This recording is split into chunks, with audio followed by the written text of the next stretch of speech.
Um, in a few minutes, my commissioner colleague, John Krikis, is going to talk about some of the data and finances around a project.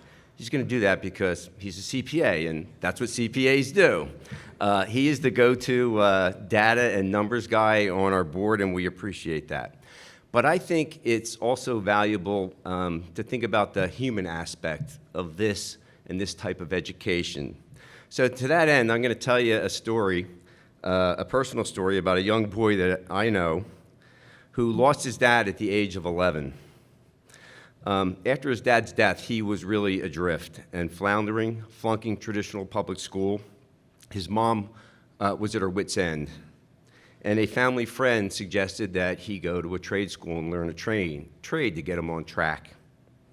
So he actually graduated from the Williamson Free School of Mechanical Trades as a machinist at schools in Pennsylvania that still exist today. That was life-changing for him. He recognized what he could create with hard work in his hands had a cascading positive effect on his life and the lives of everyone around him. And to this day, it's impossible to measure.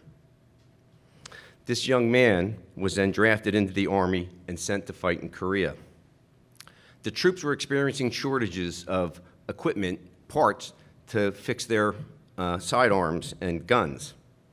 He approached one of his commanding officers and he said, you know, if you get me a metal lathe and some raw materials, I can make those parts.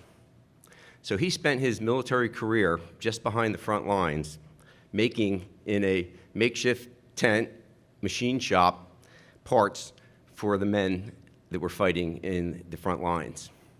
That got him through the war, and once again, I don't know how you measure the lives that were saved and impacted by that skill set that he brought to the front lines. After the war, he married and embarked on several careers, including, and I'm not sure how this came about, but he became an expert in the biological treatment of industrial waste of paper mills, and he worked right here at the Whitby Paperboard Company in Morris County. But then after that, he realized a lifelong dream of being an entrepreneur and starting his own construction company. He employed all of the skills that he learned that grew from that first skill of being a machinist to build a family business and build homes for hundreds of families right here in Morris County. That young boy I talk about was my dad, Bob Shaw.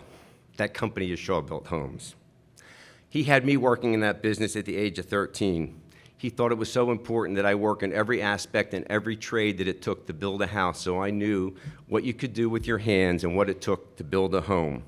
And I'm very proud of that. I did go on to earn a BS in civil engineering from NJIT, a phenomenal school, and I know we partner with them as well.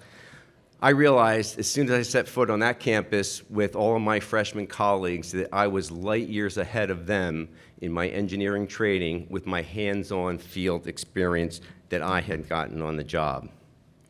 That is why I am always be a champion of the learning that takes place here and on our Denville campus at the Morris County School of Technology. And that's why we're here today to talk about how we can expand those opportunities. Because I know what an impact an education like this can have on one person, a family, and countless others. I witnessed it firsthand, and you can't measure that. Thank you.